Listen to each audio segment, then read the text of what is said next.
জয় মা তারা, জয় শিবশম্ভু। 2026 সালে ফলহারিণী অমাবস্যার পবিত্র দিনে বাড়ির সমস্ত বাস্তু দোষ, জন্মছকে থাকা শনির দশা কাটাতে এই বিশেষ ক্রিয়া পালন করুন। নিশ্চিত রূপে সুফল লাভ করবেন।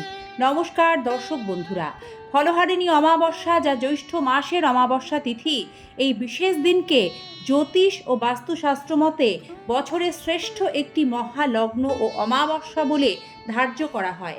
কথিত রয়েছে এই এক রাতেই কিছু নিয়ম পালন করতে পারলে জীবনের দুঃখ কষ্ট, জটিল বাধা বিপত্তি, বাস্তুদোষ, গ্রহদোষ, অশুভ শক্তি, শনির কুপ্রভাব থেকে মুক্তির পথ খুলে যেতে পারে। 2026 সালে ফলহারিণী অমাবস্যা এবং শ্রী শ্রী ফলহারিণী কালী পুজো পালিত হবে ইংরাজি 16ই মে, বাংলার 1 জ্যৈষ্ঠ 1433 বঙ্গাব্দ শনিবার।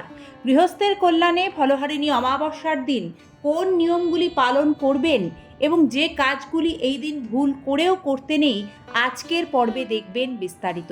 সিংহরায় ডোরবেলের আজকের ভিডিওতে সকল দর্শক বন্ধুকে আমরা স্বাগত জানাচ্ছি। ফলহারিণী শব্দের অর্থ কি? ফলাফল হরণকারী, যা সেই দিব্য শক্তির প্রতীক যা অতীতের কর্মের কঠোর পরিণতি কমিয়ে দিতে পারে। অমাবস্যার অন্ধকারকে জীবনের অজ্ঞতা ও কষ্টের প্রতীক হিসেবে ধরা হয়, আর সেই অন্ধকার ভেদ করেই আত্মিক জাগরণ ঘটে। তাই ফলহারিণী অমাবস্যা শুধুমাত্র একটা তিথি কিন্তু নয়, এটি আত্মশুদ্ধি, বাধা মুক্তি, কর্মের জটিলতা মুক্তি এবং নতুন আশার সূচনার এক বিরল মহা মুহূর্ত। বিশ্বাস করা হয় এই রাতেই ভক্তি ও সাধনার মাধ্যমে ভাগ্যের অন্ধকার দূর হয়ে জীবনে শান্তি ও শক্তির আগমন ঘটে। ফলহারিণী অমাবস্যায় এই বিশেষ কাজগুলি করুন, ভাগ্য ফিরবে। ফলহারিণী অমাবস্যার দিন সকাল সকাল ঘুম থেকে উঠুন। গঙ্গায় স্নান করার বিধান রয়েছে। গঙ্গা না থাকলে স্নানের জলে গঙ্গা জল মিশিয়ে স্নান করবেন। অমাবস্যা তিথি যখন থেকে শুরু হবে ঠিক তখন থেকে সংযমী হবেন। মৌন ব্রত পালন করতে পারলে খুব ভালো। দৃঢ়ভাবে বাক সংযমী হয়ে থাকতে হবে। অযথা ঝগড়া বিবাদ ঝামেলায় জড়াবেন না। মৌনব্রত পালন করার সঙ্গে সঙ্গে মা কালীর চরণে সাধ্য মতো যে কোনো একটি গ্রীষ্মকালীন মরশুমি ফল 1 বছরের জন্য দান করুন। মনস্কামনা পূর্ণ হবে। মনস্কামনা করে যে ফলটি মায়ের চরণে দান করবেন, 1 বছর কিন্তু সেই ফল আর খাবেন না। জন্মকুণ্ডলিতে চন্দ্র, মঙ্গল, শনির দোষ থাকলে এই ফলহারিণী অমাবস্যার পুণ্য তিথিতে সন্ধ্যায় কালো তিল, দুধ ও গঙ্গা জল সহকারে অশ্বত্থ গাছের পুজো করলে খুব ভালো ফল পাওয়া যাবে। এদিন অশ্বত্থ গাছের পুজো করার পর গাছের নিচে একটি প্রদীপ জ্বালাতে ভুলবেন না এবং কাজগুলি হয়ে গেলে আর গাছটির দিকে ফিরে তাকাবেন না। এই দিন মা কালীর সঙ্গে অবশ্যই মহাদেবের পুজোও করতে হবে। নিয়ম অনুসারে পঞ্চামৃত দিয়ে এই দিন শিবলিঙ্গে অভিষেক করালে মা কালীর বিশেষ কৃপা লাভ করবেন। বহু পরিশ্রমের পরেও যারা কর্মে সাফল্য লাভ করছেন না বা বারবার কোনো কারণে জটিল বাধার সম্মুখীন হতে হচ্ছে, তারা অবশ্যই ফলহারিণী অমাবস্যা ও শ্রী ফলহারিণী কালী পুজোর দিন সন্ধ্যায় মা কালীর সামনে প্রদীপ প্রজ্বলিত করুন। তারপর গুগ্গুলের ধূপ জ্বালাবেন। গুগ্গুলের ধূপ অমাবস্যা তিথিতে জ্বালানোর বিশেষ গুরুত্ব রয়েছে জ্যোতিষ ও বাস্তুশাস্ত্রে, এবং এই গুগ্গুলের ধূপ মা কালীর অত্যন্ত প্রিয়। এই ধূপ প্রজ্বলন করে প্যাড়া ও লবঙ্গের ভোগ নিবেদন করুন মা কালীকে।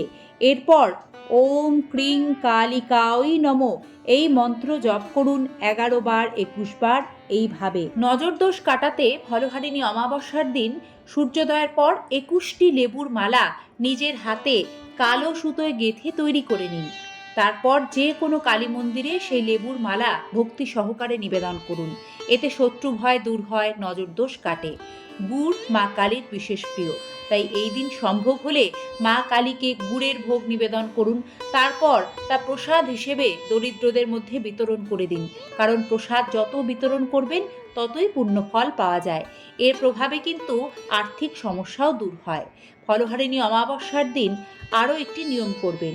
এই দিন সন্ধ্যায় আপনার বাড়ির সকল প্রকার বাস্তু দোষ দূর করতে যখন সন্ধ্যাবাতি দেবেন, তখন একটি ধুনুচির মধ্যে কিছুটা ফুল সমেত লবঙ্গ কয়েকটি তেজপাতাগুলি ছেঁড়া ফাটা থাকা চলবে না।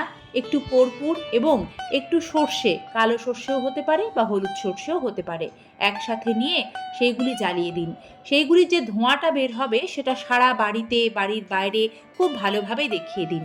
এতে আপনার বাড়িতে থাকা সমস্ত নেতিবাচক শক্তি দূর হবে এবং অমাবস্যার কোনো রকম ক্ষতিকারক প্রভাব আপনার গৃহে প্রবেশ করতে পারবে না। আপাত দৃষ্টিতে এই জিনিসগুলি সাধারণ বলে মনে হলেও অমাবস্যা তিথিতে জ্যোতিষ ও বাস্তুশাস্ত্র মতে এই জিনিসগুলি সঠিক প্রয়োগ অত্যন্ত ক্ষমতাশালী হয়ে ওঠে এবং বাস্তুর জন্য তা শুভ ফল প্রদান করে। শনির দশা কম করতে বা শনির দশা থেকে মুক্তি পেতে ফলহারিণী অমাবস্যার এই বিশেষ দিনে নির্দিষ্ট নিয়ম পালন করুন। বজরংবলীর সামনে এই দিন সন্ধ্যায় একটি চামেলির তেলের প্রদীপ জ্বালিয়ে অবশ্যই লাল আসন পেতে হনুমান চালিসা পাঠ করুন। অত্যন্ত ভালো ফল লাভ করবেন। কারণ এবছর জ্যৈষ্ঠ মাসে ফলহারিণী অমাবস্যা শনিবার দিন পড়েছে। এটি শনিশ্চরী অমাবস্যাও। এই বিশেষ দিনে বজরংবলীর সামনেও 3টি লবঙ্গ ও কর্পূরের টুকরো দিয়ে প্রদীপটি জ্বালাবেন। কোনো মন্দিরে গেলে হনুমানজিকে লাড্ডু দক্ষিণা সমেত অর্পণ করুন। পান অর্পণ করতে পারেন। সন্ধ্যায় হনুমান চালিসা পাঠ করবেন। এই বিশেষ নিয়ম পালন করলে শনিদেবের রোষ থেকে মুক্তি পাবেন। এই অমাবস্যায় দরিদ্রদের মধ্যে সাধ্যমতো দান ধ্যান করুন। ফলহারিণী অমাবস্যায় অযথা কারো সাথে তর্ক বিবাদে জড়াবেন না। পশু পাখিকে আঘাত করবেন না, তাদের খাবার খেতে দেবেন। অমাবস্যায় ক্ষৌরকর্ম করতে নেই, অর্থাৎ নখ চুলদাড়ি কাটবেন না। চেষ্টা করবেন তামসিক আমিষ আহার বর্জন করে সাত্ত্বিক আহার গ্রহণ করতে। দর্শক বন্ধুরা, অমাবস্যা তিথিতে ভুল করেও তুলসী পাতা তুলবেন না, এটাই শাস্ত্রের নিয়ম। পুজোর প্রয়োজনে যে তুলসী পাতা দরকার হয় সেটি অমাবস্যা তিথি লাগার আগে নির্দিষ্ট নিয়মে তুলে রাখবেন। চতুর্ভুজা দিগম্বরী দেবী, ঘোর কৃষ্ণবর্ণ, এলোকেশী, ভীষণ রূপা, অথচ তার কাছেই জগতের সমস্ত শান্তি, সুখ, সমৃদ্ধি বিরাজ করে। তিনিই তো মাতৃস্বরূপা দেবী কালী। ভক্তের প্রতি তার আশীর্বাদ সর্বদা বর্ষিত হয়। জ্যৈষ্ঠ মাসে ফলহারিণী অমাবস্যা পুণ্যতিথি। আজকের বলা পর্বের এই শাস্ত্রীয় নিয়মগুলি আপনি গৃহস্থের কল্যাণে যদি পালন করেন, নিশ্চিত রূপে মা কালীর আশীর্বাদে মনস্কামনা পূর্ণ হবে, সংসারে সুখ, শান্তি, সৌভাগ্য আসবে। ধন্যবাদ। শুভ ফলহারিণী কালী পূজা ও অমাবস্যা পর্বটি সম্পূর্ণ দেখার জন্য বিনম্র শ্রদ্ধা জানাই সকল দর্শক বন্ধুকে। ভালো থাকবেন। মা কালীর কৃপা বর্ষিত হোক সকলের সংসারে। ধন্যবাদ। নমস্কার।